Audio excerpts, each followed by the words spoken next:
There's a part of me that I don't talk about. There's a part of me that screams, I want to be heard. And then in my anger, in my shame, in my frustrations, in my frustration and everything, I just tell it, silence, shut up. I don't want anybody to hear from you. And that part is what I want to talk about today. I want to talk about the uncomfortable truth about coming from where I come from. I want to talk about the uncomfortable truth about the challenges that I have to go through, the challenges that I had to go through, and the challenges that I still go through daily because of where I come from. Don't let anybody deceive you. Where you come from has a great influence in your life. Where you come from can influence the kind of opportunities that present itself to you. Where you come from can influence the kind of people that want to relate with you. I am that person that is from a very disadvantaged place. Come closer. Let me tell you about it. Now, I grew up in a small community where mostly people in my community do farming and they do fishing. Mostly people in my community, if they upgrade from the farming and fishing that they're doing and they want to do some other thing, maybe they do wood logging. They go into the forest to cut log and then also do Okada, motorcycle business. And some of them in recent times have upgraded to keke, that is using the tricycle to carry people from place to place. Now, I decided I was going to be different from people from my community. But then another set of challenge presents itself. There are challenges that I have faced, and those challenges are purely uniquely linked to people from my community. You know, it is easier if you come from a community or if you come from a group where people have people have gone before you. They've seen the path that you want to tread. They've seen the things that you want to do, and maybe they've done it before. It is easier. But if you come from my kind of community, where, like, there was nothing there. Like, there was nothing there. Even the last month I visited, there's still nothing there. I mean, if you have a great future in front of you, if you have a great future ahead of you, and you want to grow and develop with the growing world, and develop with the fast pace of things, with the way things are moving, and then you want to go back to my community and do that, it won't work. I'm from the Niger Delta. I'm from the riverine area. I'm from one of those communities where people only know two things. They only know of I know Gree, and the next thing they will think of is let's pick up arms. On the next thing they go violent if they don't get what they want. I'm from that community where people wake up in the morning and then they just sit and watch the road and talk.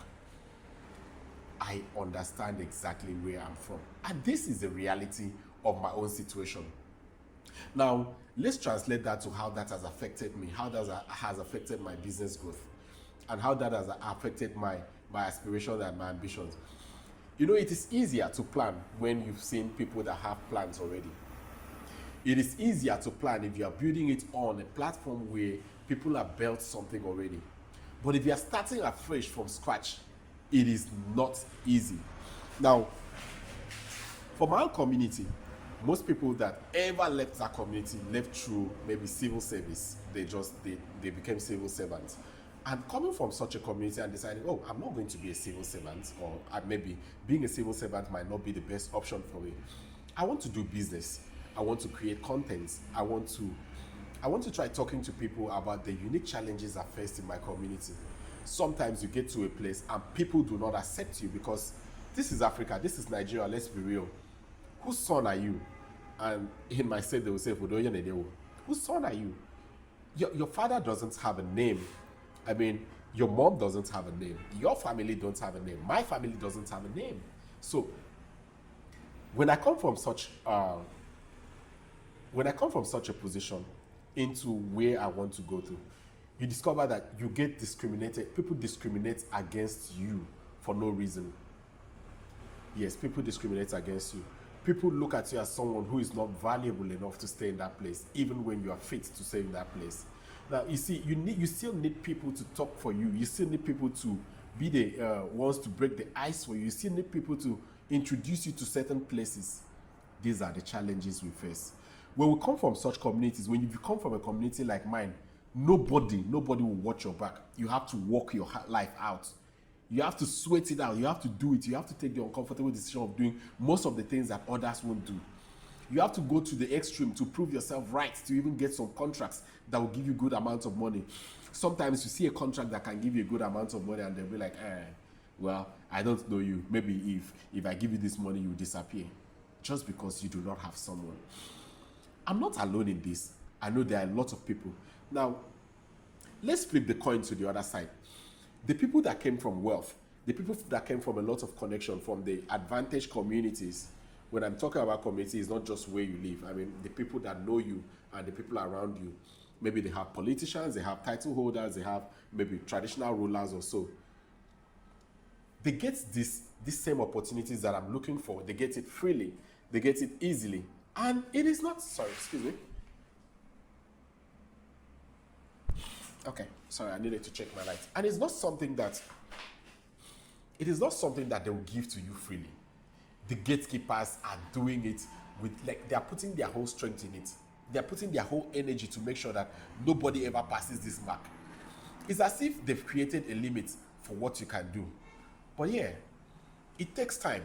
It takes a lot of energy. It takes a lot of work for you to break free from that. The other day, I saw someone from my community. Recently, he got his PhD. And I was so happy. I sent a message to him and told him, thank you so much. You've not just redefined what is possible for people that come from the kind of place that we come from. You have told us that yes, it is possible. You see, in business, I have seen that people go to people they already know. The rich want to work with the rich. The elites work with the elites, and the poor will always work with the poor. So imagine me doing business now. The kind of business I do not offer cheap service. I do not offer cheap services. Yeah, I know. What I offer is I do more of luxury service, you get. But then you see how people from your community coming up. You clearly know they can't afford it. Yeah, they can't afford what you are doing at the moment, and they try to refer people to you to do that business. Now they want the same luxury. They want the same stuff you've been doing for the elites, the same stuff you've been doing for the rich people, for you to come do it for them at peanuts. And you know that the cost of doing this thing for them, at the end of the day, you'll be the one losing. And they may not even appreciate it because they don't know it. They don't value it. So these are the challenges we face if we come from this kind of communities. Now, do you know that there are certain times that employment will come up and then you show up as someone who is from the kind of community that I come from? And nobody. You did the right thing. You did everything right. You have the right certification. You have the right degree.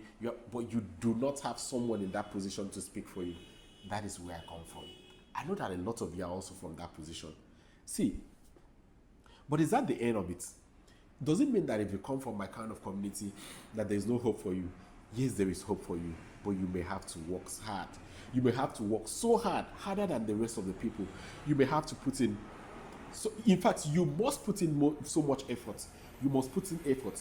You must work harder. You must be willing to do what the rest are not willing to do, because this is the reality. Nobody's going to speak for us. And we are from this kind of community, so we have to stand up for ourselves. We have to do more.